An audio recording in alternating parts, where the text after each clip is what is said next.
welcome to my Scrappin' Space. I'm Joni Martin. I'm an independent Stampin' Up! Demonstrator located in Southwest Wisconsin.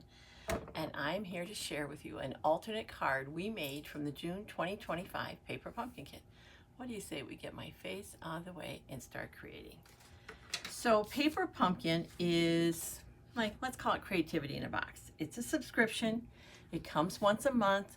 Comes with everything you need, except usually you need to have a little scissors or snips around. And a block. Your first one will come with a block, but after that you want to hold on to the block. And the June 2025 was called Full of Charm, and it made 9 cards, 3 each of 3 cards. When people subscribe to Paper Pumpkin and name me as their demonstrator, I offer them a free class every month. And I have these all set up so they know how to make them, offer any tips on putting them together. But then I also designed 3 alternate cards where they can take pieces from the kit and pieces I provide to make 3 alternate cards. And if you don't live in Southwest Wisconsin, I'm happy to mail the alternate pieces to you. So this is our 3rd card. Very easy, using 1 piece from this. So all you need from your Paper Pumpkin kit is this piece here. And then we just added a cardstock, a couple different colored cardstocks, and some pretty embellishments. I'm going to use this as an anniversary card, but it could be a birthday card, a thinking of you card. Let me show you how easy this card is to come together. So we're going to start, oops, sorry, just grabbing supplies here. We're starting with a card base of Petunia Pop, which is one of the colors used in there. And I know that because this is a Stampin' Up! Product, these are Stampin' Up! Products. So they're all going to match. And it tells me on the back the coordinating colors. So let's get started here. So my card base is a standard card base. I'll have all my measurements on my Scrappin' with Joni blog, but it's just a standard card base, and we're just going to fold it in half. Make sure we get a nice fold. Now this soft color is soft seafoam. That is not actually listed, but I really like it when I pair it with Petunia Pop, so that's what we did. And notice that this is flat.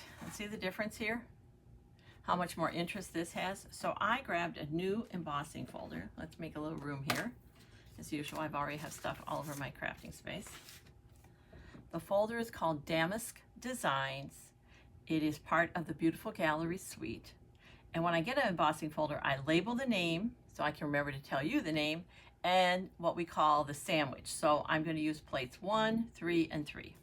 Now the thing about this folder is it has what I think is a definite direction. Like typically when you see me use folders, I do this. But I could be wrong, but I feel like it's an up and down design. So I'm going to do this.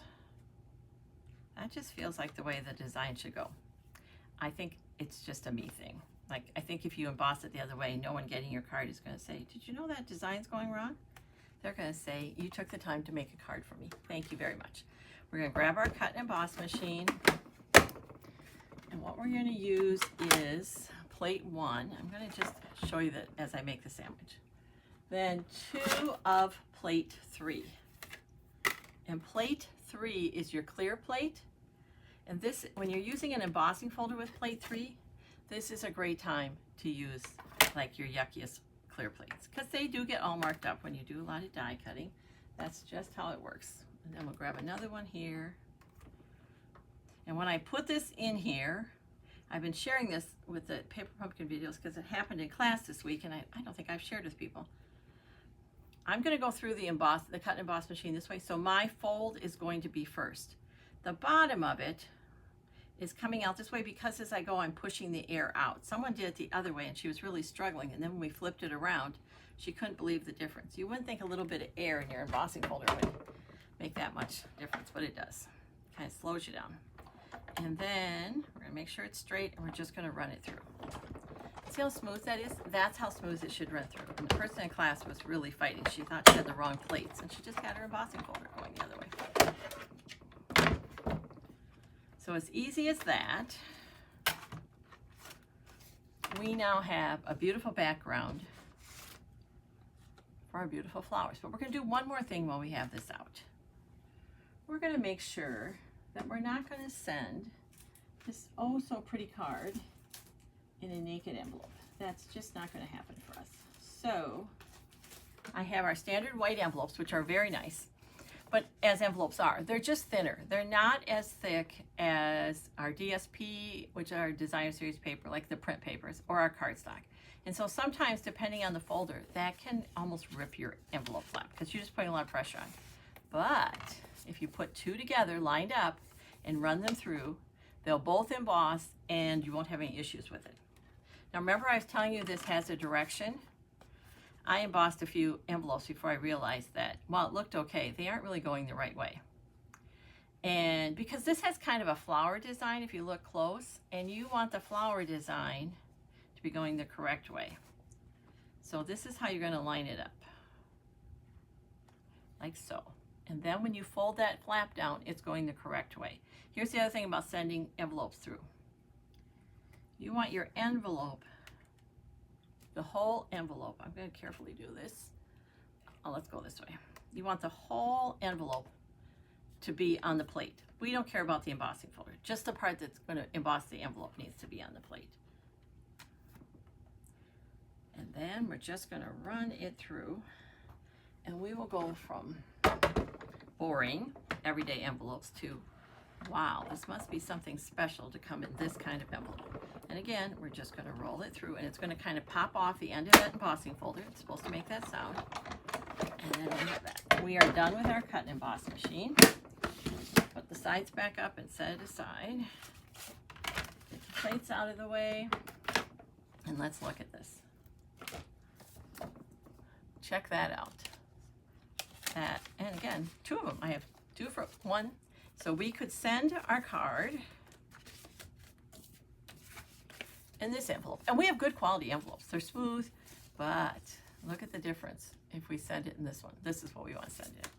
All right, let's finish our card. So this is going to get attached to here. And it is 1/4 of an inch longer than this. You could trim it, and I've done that. I don't know about you, but sometimes when I do that, I get it too short or not quite short enough, and I keep trimming, and then I have a mess. So for me, it's easier to attach it and then use my card base as a guide to trim it. And I'm going to start in this corner because I want all of this piece. I don't want to trim any of that. So from the back, we're going to add dimensionals. And dimensionals are just little pieces of foam that are sticky on both sides. Just like this. I'm going to be pretty generous. We'll put a lot of them on. And then when I get near the top, I'm going to leave a little bit of room because remember that's where we're going to trim. And I don't have to have them all the way to the top. Oh, two jumped off, so they can both be on the card. There we go. Now we're going to peel the backs off. And I'm going to bring my little container here. My friend Jennifer, who's a very creative demonstrator, taught me that if I contain these backings, they're not going to go anywhere. And if I don't contain them and just like try to aim for the trash or set them aside on my table, they're going to travel. They're going to stick to my clothes. They're going to stick to my shoes. They're going to end up in my car. If you have a pet, they will end up on their fur. And there's nothing wrong. They're just a little flat piece of paper, but it's kind of annoying because they're very staticky. So if you just peel them off and let them know right from the beginning where you want them to hang out, they're good. Okay. So then I'm going to line this up at the corner. I'm going to start at the corner. Get it lined up there. I don't want to see. There we go. Yep, that works. And there. So see what I said about just a little bit on the top? We're just going to take our snips and use this as our guide and line it up. There we go. All right, let's attach that to the card base that we folded. And as you can see, it's, you know, there's a lot of embossing here. I'm going to grab multi-purpose glue because that will get in all those little crevices and it will give me, it will adhere better. It will stay attached. I'm a big fan of the tape runner, but sometimes it just glides over the top when there's this much embossing. I'm being pretty generous, but I'm not getting real close to the edge. I don't know if you can see that with that light color a little bit. Because when I push that down, the glue's going to spread out, and I don't want it spread out beyond the back of the card. Glue on the front of your card is not a good look. So that's going to go there. Just like, we'll line up here. There we go. And then, have you played with Wink of Stella? Think of it as a glitter brush and a pen. Now, when I shake this, I should hear something. I hear nothing. So that one is done for. Though, what you can do with that one is put just a touch of rubbing alcohol in there, and it will grab what's left of the glitter in the brush. Okay, now you can hear something, right? I'm going to shake it up. And then I'm just adding like a highlight. And I know you can't see the glitter on the camera, but I'm just going around the darkened pieces of the flower. Those of you who know me know that I am not someone who colors, but even I can do this. I'm just highlighting that dark. Just adds a touch of interest. You don't have to be exact. And like that, we have it done. Then, this is a lot of open space for me. I could stamp a sentiment. There's labels in the kit, but I like to I've been doing less and less sentiments on the front because it just gives me more flexibility when I go to use the card to make it what I want. So I'm going to grab some embellishments. These are the flat pearls, and these are the 2426 in color flat pearls. And they are lovely. They are flat, they have a bit of a shine, but they're not going to add any extra thickness to your card. I'm going to use 3, and I'm going to put them in a roughly triangular shape, very roughly. And that just means one of them is by itself and the other 2 are hanging out closer together. There we go. How easy was that?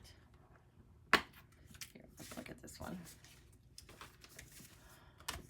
And that was our alternate card 3 that we made from the June 2025 Paper Pumpkin Kit. And you can see me, I have a video where I'm assembling the kit, and I have a video of the other 2 alternate cards. Thanks for watching. I appreciate it more than you know. If you liked what you saw, please share it with your crafty friends. Until next time, take care and keep crafting. It's good for you.